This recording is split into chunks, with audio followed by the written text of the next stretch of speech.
Hey everybody! I want to welcome you to another Dog Pound Radio broadcast tonight. I have something a little bit special for you. We've coached against each other, for many years in multiple different facets. And you know what? I'm humbled to have Coach Ritchie on our show tonight. Coach, I want to congratulate you on what an amazing season, state championship run, and being elected Coach of the Year up that way, man. You deserve all the props. Well, I appreciate it. I sure appreciate everybody that support us. Reached out during the championship game and after for sure. Yeah, and I know that you were extremely busy. I think I might have sent a little message and wishing good luck. But man, I'm sure that you had thousands of those babies. Yeah, I of course shut my phone off during the game and got on the bus afterwards, and I think I had 368 text messages to get back to. So I tried my best, but I probably didn't do a very good job. Yeah, it just is what it is. When you look at those things now. But before we talk about this historic season, I do want to touch base on a couple of things. When did you start coaching, and what got you into coaching? Uh, you know, uh, so actually I came back. I got an early start. After graduating, I went to Deep River Millersburg, which isn't even open yet, and are open now as a small school that's since been consolidated with either English Valleys or Montezuma. But I was one of the first. I was the first class in junior high that our school board let go share with English Valleys. So, ironically, if it wouldn't been for that move, who knows what would happen? Be different in my life. But anyway, went to left there. When I graduated there. Went and played at St. Ambrose for a year. Transferred to Iowa.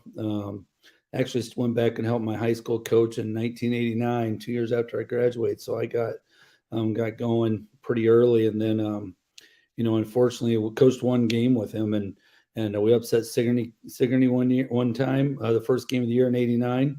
I think they were rated number one in the state, of course, at the time that Coach Howard had them going, and we upset them. And the following Monday, Coach passed away of a heart attack. So we had just a crazy way to start a coaching career for sure. I kind of had to step it up a little bit quicker than I would have expected, but ended up being my wedding week. So game got moved to Saturday, my wedding day. So that's where you got the Gazette article that said that I did go to a football game between the ceremony and reception of my wedding. But so that's when I started coaching, stayed there. We ended up hiring a guy named Tom Wilson, who's now the Dowling Catholic football coach. And that was my started my friendship with Tom. We both taught elementary school at English Valleys, and have been friends since then. And he was there for 3 years, and I took over for him. And I think just like all of us, probably they're in coaching, or I hope anyway.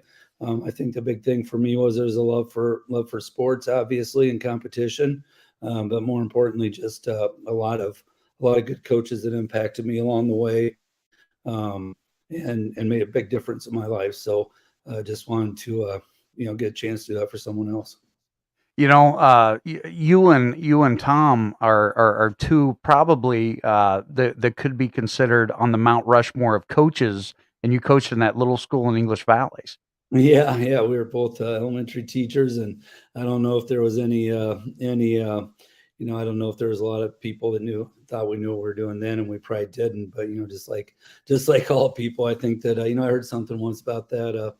The passion was definitely there. The knowledge probably was not, but we definitely made up for it with passion and desire just to continue to get better. And I think we both have had an understanding all along about relationships with kids, and we have a lot of things together in our past as far as family history and being raised by real strong mothers and and just being impacted by high school coaches. Now, were both of you guys like a little bit old school there when you first started, or was you able to kind of become this coach or like players coach right away?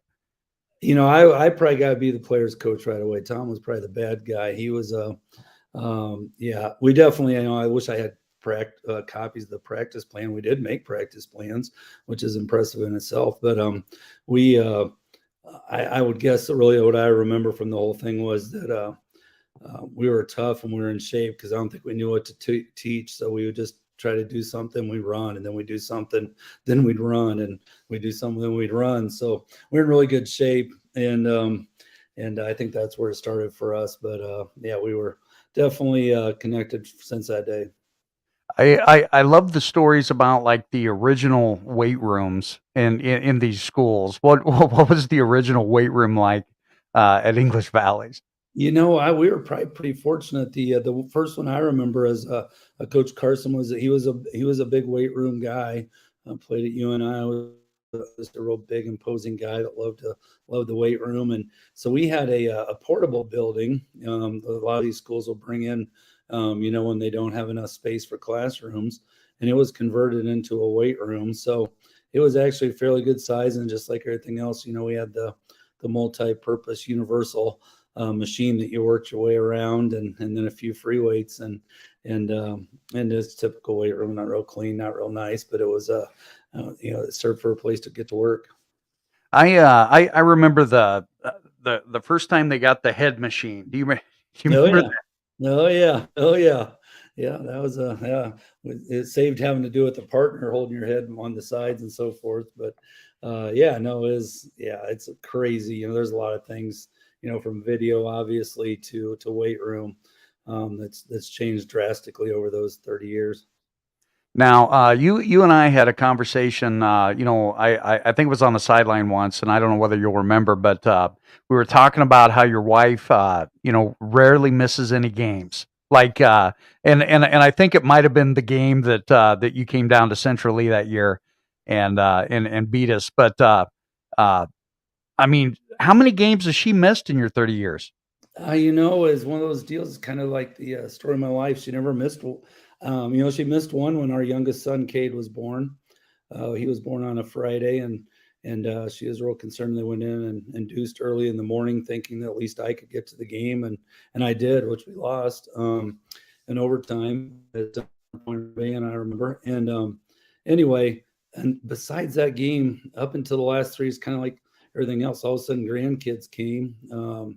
Obviously, they were I have three grandkids that we love dressed, tremendously, and they were they were running around the country following their dad playing, as he played in the NFL. So all of a sudden, going to Los Angeles and going to Seattle to help with the grandkids. There were a couple of times that last year, in the last couple of years, she missed a game or two to go help them, but they're back now and they're helping us. So we're all on the sideline together again. So everything's good. Now, what was it like when Curt Ritchie goes into like 19 lane traffic? I'm being obnoxious, with that number, but I have driven down that Interstate 5 or whatever it is, and Yeah. what's it like, man? Because you're in a little bit bigger community than I am in Southeast Iowa, but man, when you go to LA, is this like holy crap?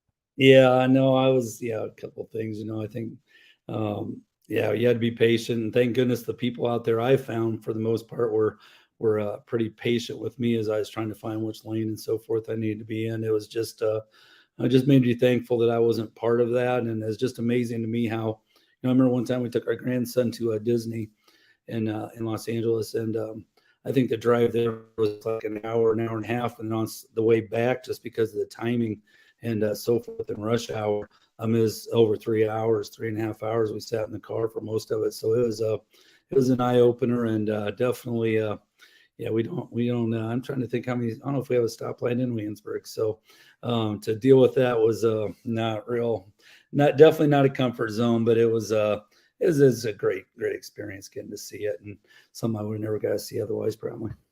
Do you like Seattle or LA better? So um, I'm a lifelong Rams fan. So when Austin went to the Rams, obviously it was a dream come true for me. Was a great place for him. I think they love Thousand Oaks. They chance just to get away and grow together as a family and a couple. And but what I found is when we went to Seattle is more what I would consider I wear a lot of Seattle stuff now. I'm not gonna lie.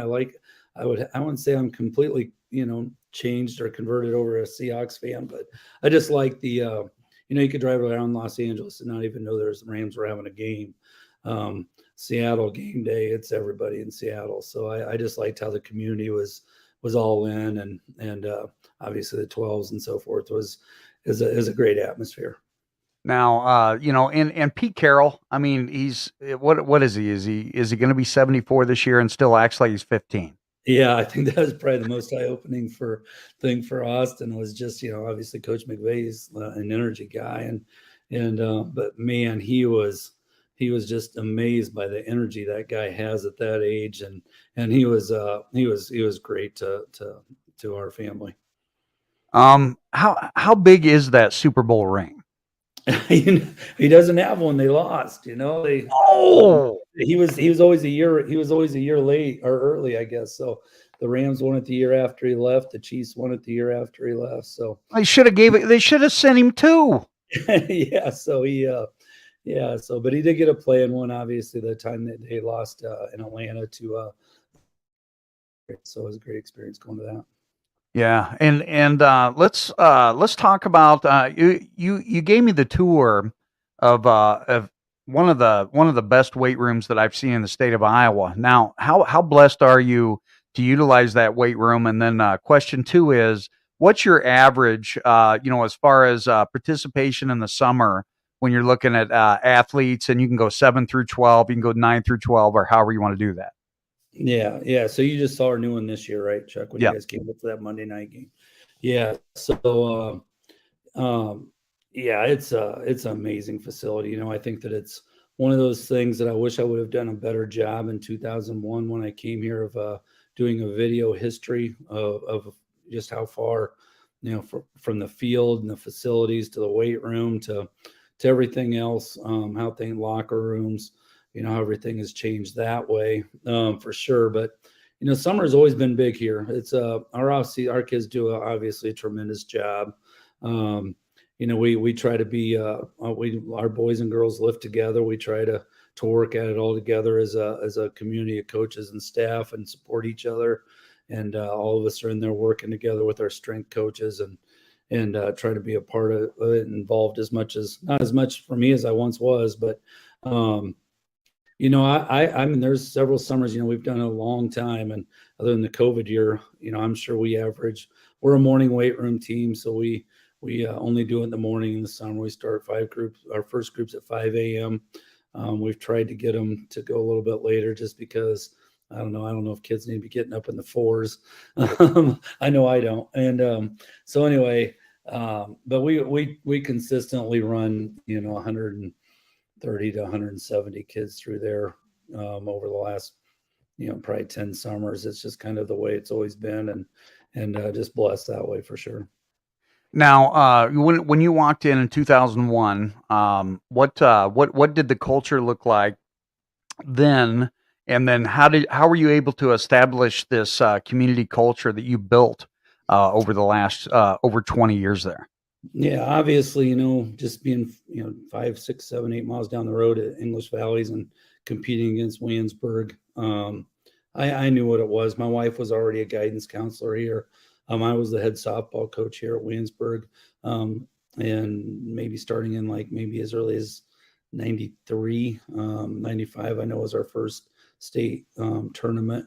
So I knew then what kind of community it was from the, a lot of these girls that I coached back on those teams are back here now, and I'm coaching their sons and seeing their daughters and so forth in class and school and but that is, I was joking them, that's the group that really sold me on this community and made me understand how special it was.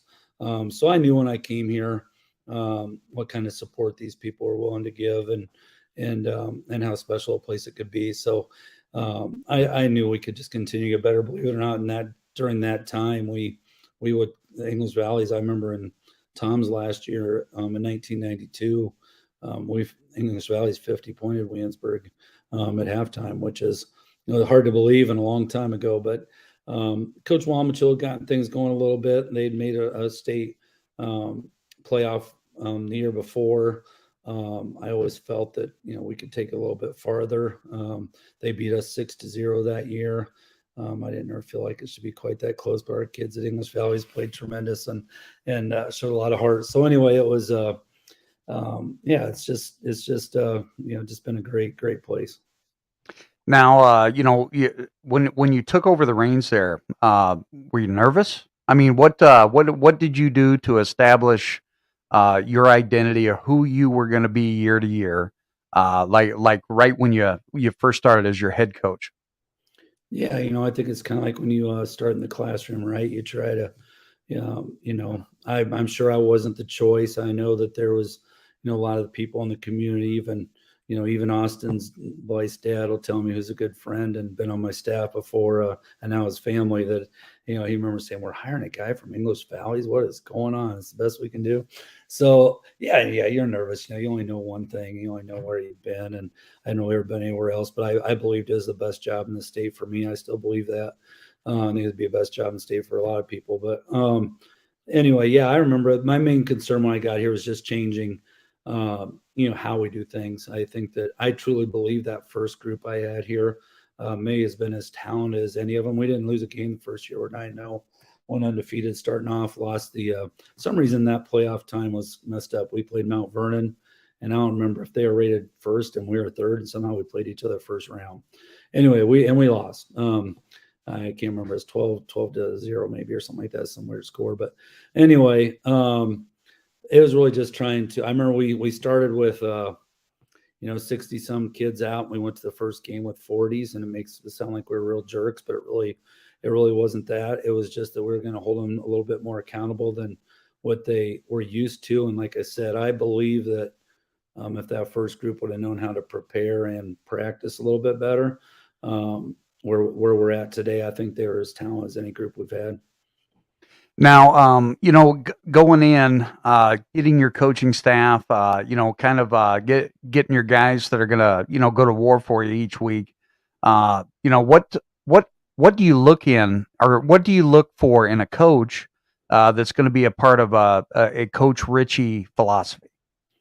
Yeah, I believe we have one of the best staffs, and you've seen these guys. And we have, I have 12 guys on my staff, assistants that are, only 5 of them are paid. So the kids don't even know which ones are which. And I'm not sure I really do, tell you the truth. They could probably tell you, but no, I tell our guys, when I get anybody, I really just tell them the same thing. Look, I need you to do a couple things. I need you to, I need you to love the game.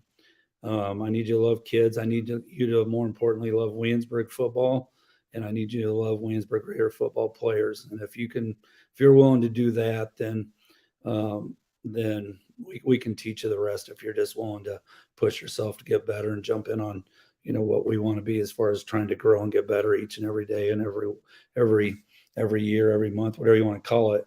But I'm fortunate. I have, right now, as it turns out, oh boy, I have, 3 coaches with me that were with me at English Valley. So that means they've been with me a long time.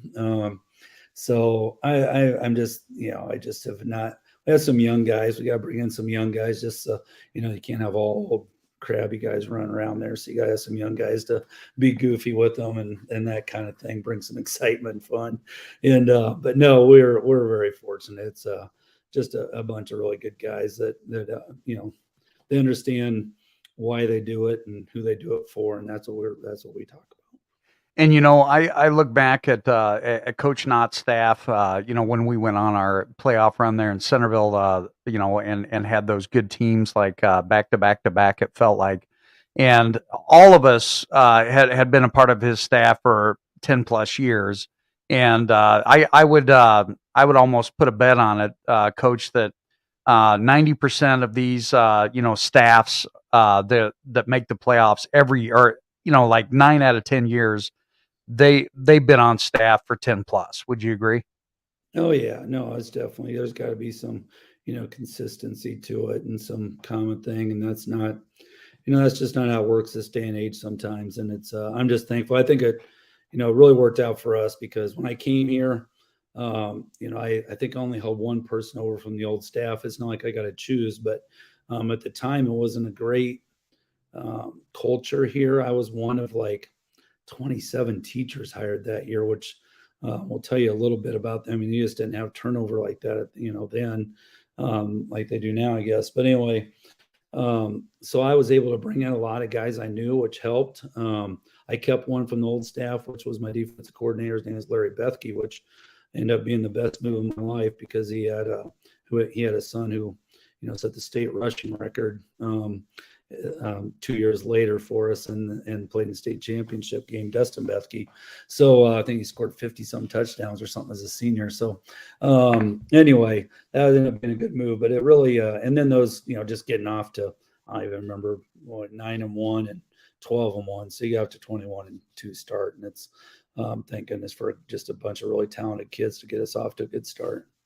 That's phenomenal. Now, when you look at non-negotiables for each season, okay, I'm sure pretty much every coach has that. But do you have negotiables?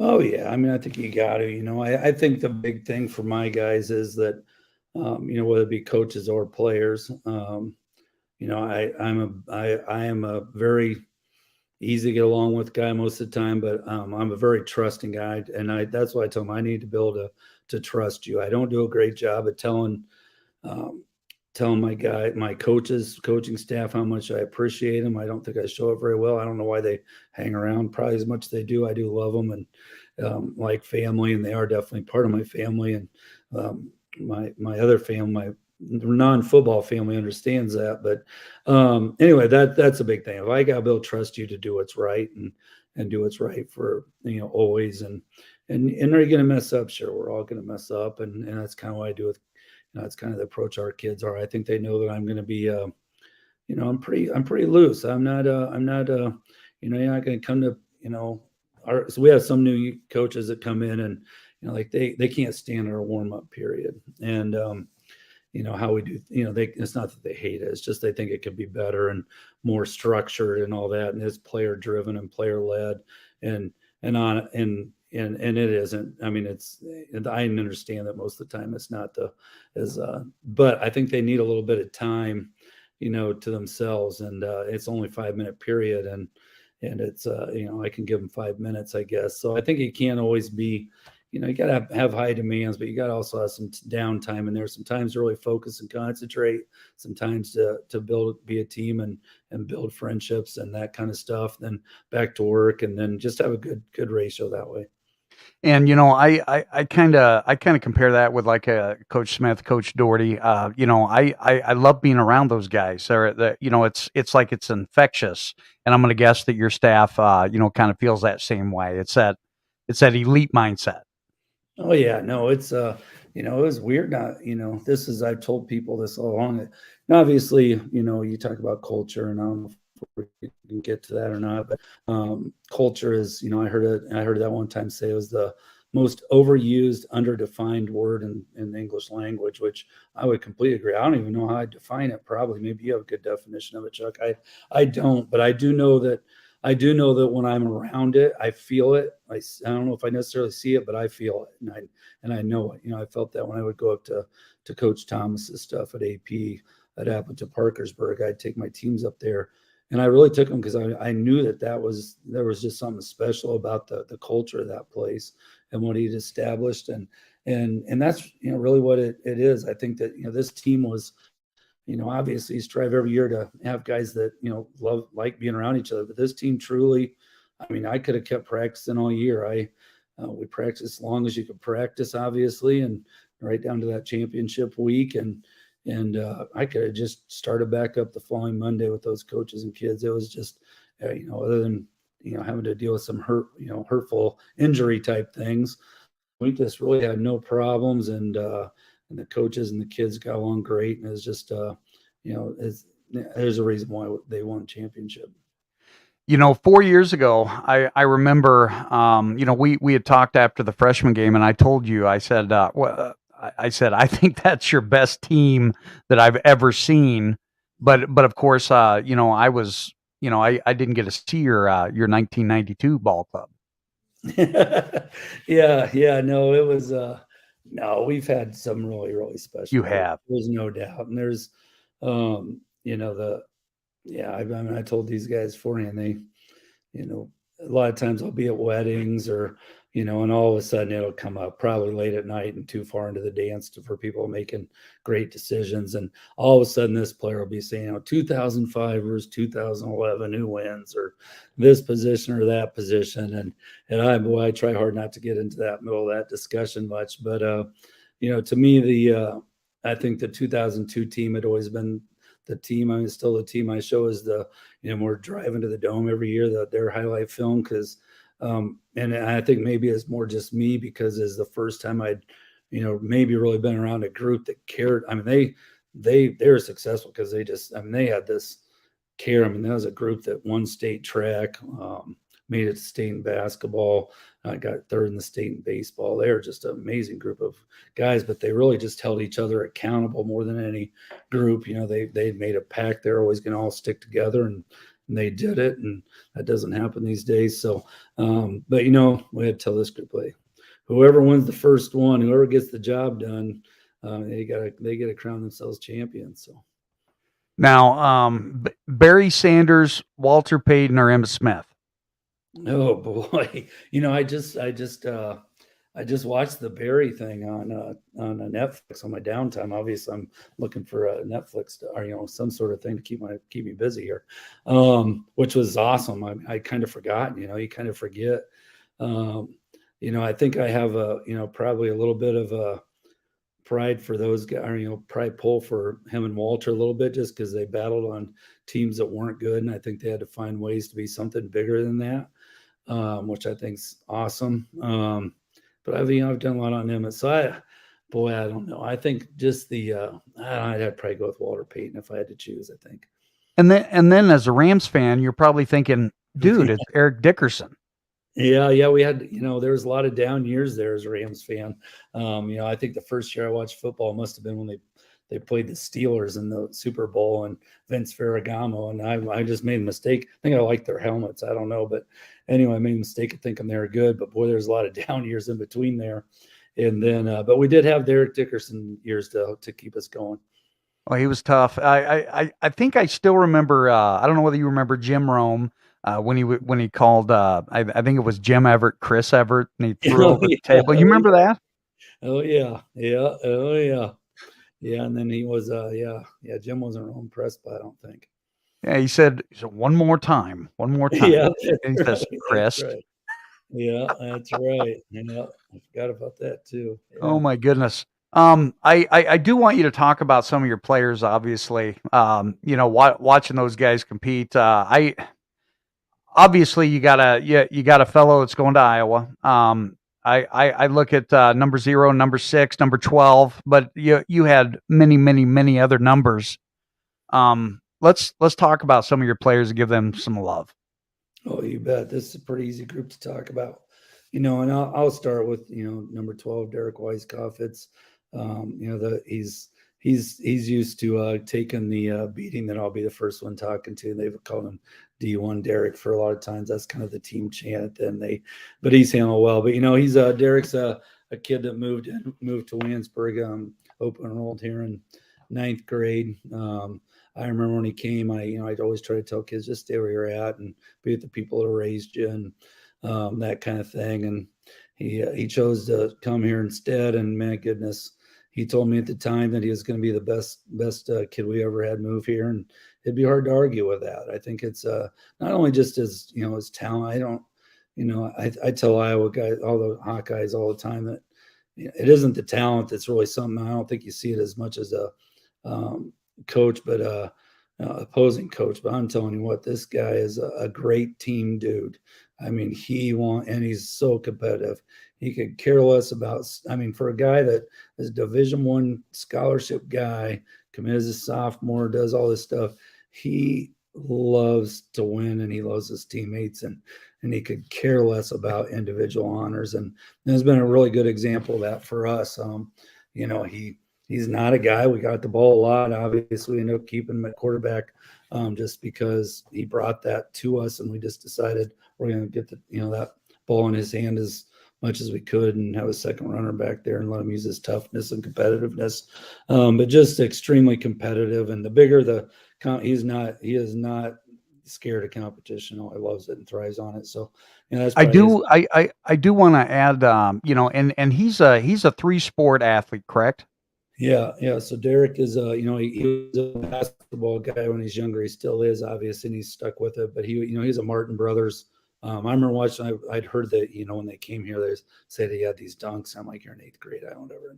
So I go watch him play, and he has like three in one game. I go, okay, yeah. And then I'm not talking about just like barely getting it over the rim. This guy's, I mean, he's putting it through there now. And so anyway, and so he's that, and then he's a basketball guy. Then obviously his track thing, you go to state track meet last year, you won the high jump and place in the top four, whatever he did in the shot put and discus. There's not many high jumpers winning the shot or placing in the shot put. No, and is he going to go play defense or is he going to play offense? Yeah, so he's a linebacker recruit, an inside linebacker recruit, and you guys probably saw it too. But when he Oh hits yeah. people, it sounds a little different, and I'm sure it feels a little bit different. So yeah, he's an inside linebacker recruit. What we found with him is really wherever we were needing some help, we'd put him there and it fixed the problems. That's all we knew. So I don't know where he'll be eventually as it comes out, but I do think he'll rise up and find a way to contribute to the team somewhere. Now, watching him on the field, he made some pretty crazy plays. I watched a lot of film, obviously, because I had to break it down. But you even in the playoffs, man, when crunch time hit, was he kind of like Joe Cool? Yeah, no, he is. He definitely is. He doesn't show any nervousness at all, and he's just kind of whatever. But he was nice. He was kind of a security blanket to have out wide because for most corners, it's just not a good matchup. He's not going to run by you. We had some other guys that could do that, obviously, but he aren't going to. He just our quarterbacks the last couple of years, and he's played in the dome in a row, sophomore, junior, senior year, and sophomores and juniors. I think part of the reason we made it was our quarterbacks by the end of the year realized I'm just going to throw it up out there, and it's not really a lot of coaching involved in that situation. So, but yeah, no, he's a mismatch problem, and then he's one of the guys that like I said, we needed another just physical running threat. Our tailback now Sin did a great job. If you could get him some space, he could move around a little bit, but he wasn't going to be he's a 152-pound wrestler or whatever, but he's not going to, somebody's going to run you over. So Derek could give us a little bit more of a kind of a physical, it's almost like a fullback type running ability back there. I had no idea why they would kick the ball to number 6 either. Yeah, I don't know either. I told our special teams guy if we're playing against him, that punt better land on the track. Because, yeah, we figured up. Obviously, we've been trying to find him a home, and he is a junior, so thank goodness we have one back. But we got figuring up, and this is probably something you don't want to do a lot as a coach. Makes you question your own play calling ability a little bit. But almost half the time he's touched the ball, he's scored, which is crazy, whether that's on interceptions, punt returns, kick returns, receptions, carries. Until we started putting him in the Wildcat, his average is about 50% of touches, the touchdown. So he's a special dude. And boy, in the semifinal game against Solon, he kind of went unconscious for about 5 or 6 plays in a row there. He just took over. I coached against Tyler Sash. He's a household name up in that area from Oskaloosa, and I would compare his speediness and his breakaway speed to a Tyler Sash type player. Yeah, I mean, I think Tyler. We actually, believe it or not, our Tyler's senior year they lost in the first round of the playoffs. The only reason I know that is because it's to us. So we beat them in overtime his senior year. We went down to Oskaloosa and beat them in overtime. And I would say same thing. We had a great plan when Tyler Sash was at receiver. Oh, we probably should have intercepted an early pass to him. Probably too good a plan because what they did then was put him at tailback. And the first time he touched it, we didn't get within arm's reach, I don't think. So we were better off we should have let him have a little more success at receiver probably. But no, he's just definitely physically a little bit more developed at this stage than what Race Heitman number 6 is. Just I remember Tyler Sash walking around before the game in school in his T-shirt, and I thought He was they thick. all they all look like that. We're in trouble. So Uh, yeah.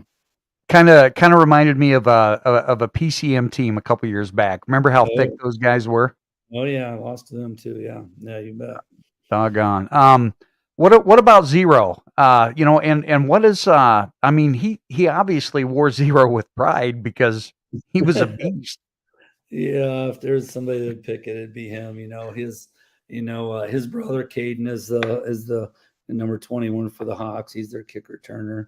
Does punt returns now, and has probably been maybe one of the fastest guys on the team since he walked in to the university. He went to Iowa Western first, was an All American punt returner, and Braylon.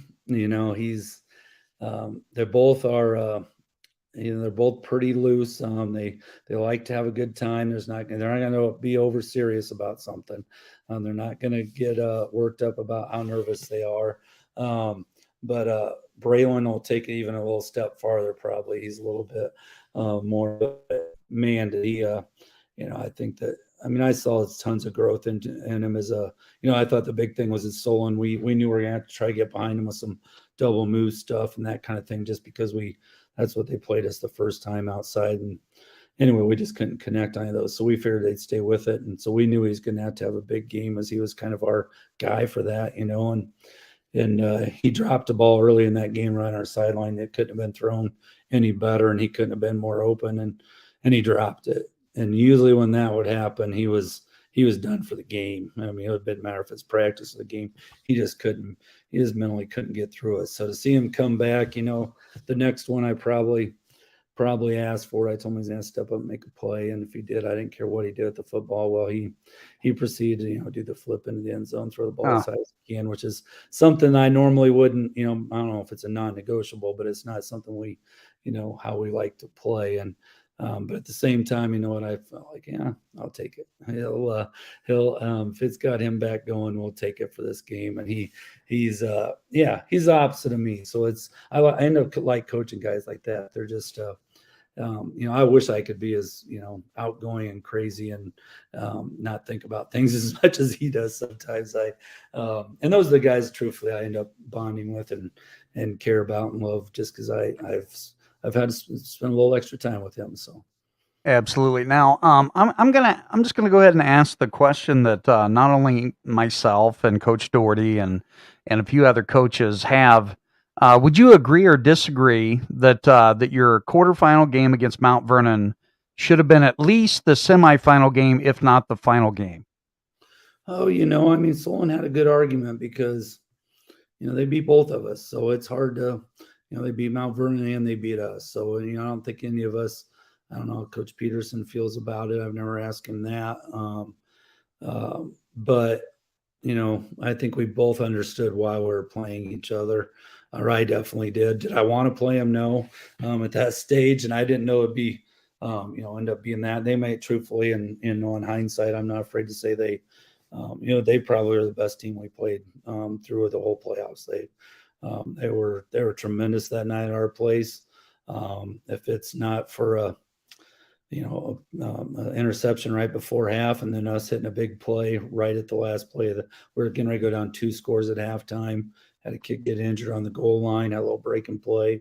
Next play, Heitman, number 6, intercepts it.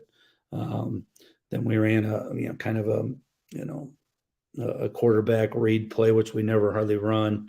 And Weiskopf hit a big play, and we brought in a tall kid just to give it a shot the last play of the game, and he went up over 2 dudes and caught it. And so instead of going down 2 scores at halftime, it was, obviously we're right there. So that was a big, big game. But they were 38-35, I think, was the final, and they were it'd be easy to say that. I'm sure Solon wouldn't agree, just because that's a huge rivalry between those two. So, and both teams were really good. And but Solon early in the year beat both of us, so we had to play when we had to play. Last year at this time, I mean, obviously we were all scratching our heads, wondering, who's going to be 3A, who's going to be 4A, who's going to be 2A. When you found out the news that you were going to bump to 3A, what was your thoughts? My thoughts have always been the same with that. First of all, I don't. I have a whole staff of coaches that sit around and try to figure that out, and they same way with the playoff thing. They're like they think they have it all figured out who's going to play, and I don't. They're like, what do you think? I haven't even thought about it. I mean, I'm going to worry about whoever it is, and I don't want to be making those decisions. I'm thankful someone else is. I think that the state does a great job with it. So I was not shocked. I mean, I knew that the free and reduced situation was going to be what it was, and I wasn't worried about it. I think that we have in my 23 years now, we're not quite half and half 3A 2A, but we had a 10-year stint there at 3A before, and I think at that time it was even harder because it went from basically 600 to 300. Now it's a little more manageable, and I've always thought the same thing. I think that the best teams in 2A are very similar to the best teams in 3A. I think that, I sat there and watched that championship game right before us with Central Line, obviously, who, we lost to the year before, and Van Meter, who we played the year before, and thought, both those teams are pretty darn good football teams, and probably, so, not saying they're better than Mount Vernon or Solon by any means, but they were, it didn't matter. So I wasn't surprised, and it was, again, just control things you can control, and it's definitely not who you're going to play or where this or what class you're in. Those things are just they are what they are. Controlling the controllables now. When you were watching I don't know whether you got to see the waning moments of that game, how it ended. The snap over the head. Mm-hmm. Oh, yeah, man. I did have coaches watch on their phone. I was trying to stay focused and kind of sitting over trying to think of what I need to be prepared for. And I was kind of, and even some of our kids were watching it on their phones. So in the back up in the locker room, which I'm not sure that's really the focus we want either, but it was, then I watched the coaches showed me the replay. And so when I got down there, the Central Line coach who I got to know a little bit last year, and I really, really respect. Obviously it's just a terrible way to lose a game. And, we were on the same sideline as they were. So as they came off the field or whatever, I still, I just amazed by his, just his positive outlook on it. He just lost a game about as tough as ways you could lose it. And his response was, oh, heck, we've had 2 great years here. I'll take it any day. And you just go win your title now. And it was, so I'm very, that was a good thing for me to hear right before we started our game. Oh, 100%. Now, take us through. Is Curt Ritchie? I mean, are you a little superstitious? Do you have to do the same things on game days? Yeah, I mean, it's kind of like everything else in my life. I've decided people always. I'm kind of a little worried about no more that I'm not as excited about winning the titles I thought I might be, or kind of worries me that I'm not more excited, but I'm just not that. Losing is always. Not wanting to lose has always driven me more than winning. I just do not handle that first loss against Solon, our only loss against Solon this year, even though I think in hindsight it was really good for us. It drove. I mean, all of a sudden I'm back to not sleeping at night. I'm waking up in the middle of the night thinking of things, writing them down, watching film, and Mrs. Ritchie's thinking this is ridiculous. And anyway, those things drive me crazy. But I am, this is the only night I wore this vest and some gray pants in a game, and I never wore it after that game. So, so I guess there are some things I'm a little superstitious about, but yeah, not really.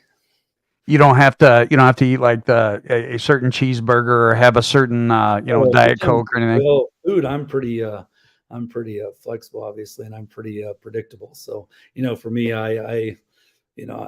it's been that's been different things. So we have a Dairy Queen here in Williamsburg called the Raider, and it's kind of a historic place, been going on for a long time. Anyway, they have this loose meat sandwich. So Friday's lunch for me is always, they know they're going to see me for a loose meat sandwich, and they always take good care of me there. So problem is that the last couple of years we've played long enough that they're closed before the season ends. So we have to come up with a different plan for lunch on game days.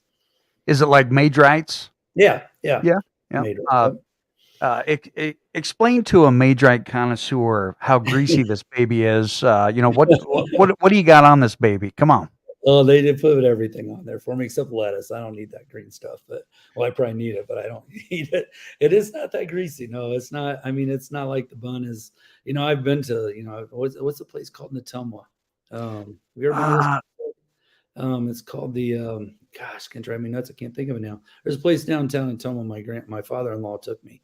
Um, best. is that the old Hotel Fort? No, it's down under kind of under. It's kind of under like a parking garage thing. It's a little dinky building. You can only choices there are chips, pie, and Maiderites. I mean, that's the only thing you can get. Gosh, can drive me nuts. I wish somebody could chime in and tell us. I think presidents and everything have been there. It's an amazing place. But anyway, that's the best. But there's, they ask you there if you want it like. I think they call it wet or dry, and I remember what is that? It's like it really just depends on if you want the bottom, the one where the bun doesn't even stay together anymore from the grease, or if you want Forks. yeah, exactly. Yeah. What about tenderloins? I mean, do you like tenderloins? A big breaded tenderloin? I mean, what do you got Oh up yeah. around there? Oh yeah. No, we like tenderloins. There's a few Millersburg where I grew up. There's a place called Hometown Cafe that still makes a really good tenderloin and yeah, no. So that tenderloins you gotta be careful. They definitely can vary quite a bit from place to place. I really dislike it when when they cook the tenderloin after they've cooked fish. Okay. Yeah, I'm a guy that doesn't like those real big ones that are so thin that they're like crispy. I like a little bit thicker, moister tenderloin. But yeah, no, it's all good. Like I said, if it comes to food, I'm not very picky. So.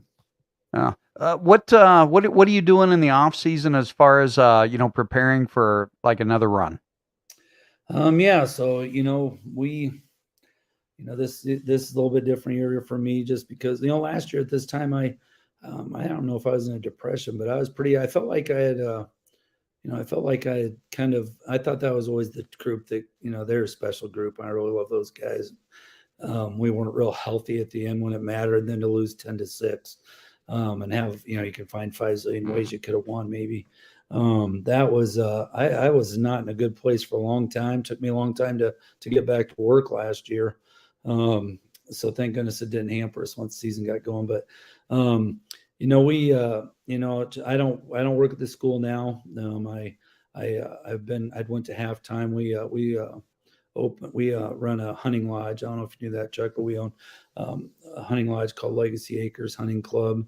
Hunt pheasant and upland birds, and so I spend most of my days out there, and then I get to spend a lot of time. So no, I'm obviously going to present a few clinics this year, so I'm working at that just because I want to make it worth everybody's time and try to put together something good for them. I don't know if there's anything that special that we do that people want to hear about, but so I'm working on that a little bit, and then I'm trying to there's just a few things that I've always wanted to maybe do before I'm done as far as yeah, I'd like to I've always thought like we talked a little bit about a clinic. I'd like to do a sort of coaching clinic here. I think we have between the hunting lodge and our facilities here in the rec center at Williamsburg. I think we put together a great clinic.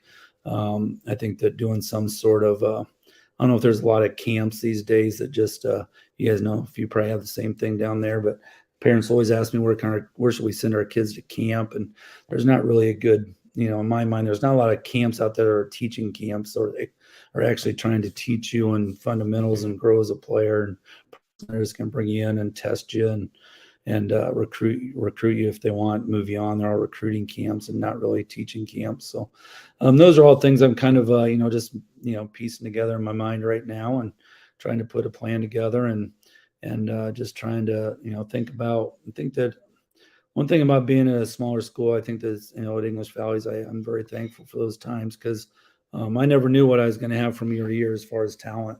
One year we had 2,000-yard rushers and almost a third. One year we threw it, I don't even know how many times, 60 times in a game once. So you just had to use your guys. So I've always been thankful for that. So just trying to find ways that to keep our scheme the same, but yet utilize the talents that we do have and utilize our talents the best we can. So that's kind of where my thoughts are right now as I kind of move along here. 100%. Now, you're gonna have to like send me your information so we can put you on Dog Pound for the Yeah. hunting stuff. You Yeah, know. maybe we should sponsor. We don't have a lot of people from down that way. We have a few. We have some a ton of people. But yeah, no, we have some. We have membership members in Iowa, and then we have a lot of out of state people. We've just been fortunate to get to know and see, and some. Yeah, obviously we have some with Austin's connections. We do an amazing, really neat of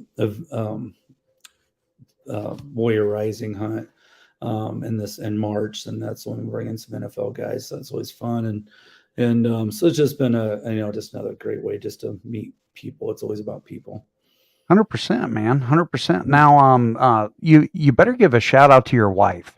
Yeah, yeah, yeah. So Miss Ritchie, Kim Ritchie, I always, my people always give me a hard time to just say Mrs. Ritchie, but yeah, Kim is, she loves, I have to have her on the sidelines. Chuck, she starts, if I found out early in my career is if I left her up in the stand, she is trying to fight all parents that say anything bad. And now my daughters are the same way. So I just keep her down the sideline where I can at least tell her to quit yelling at the officials.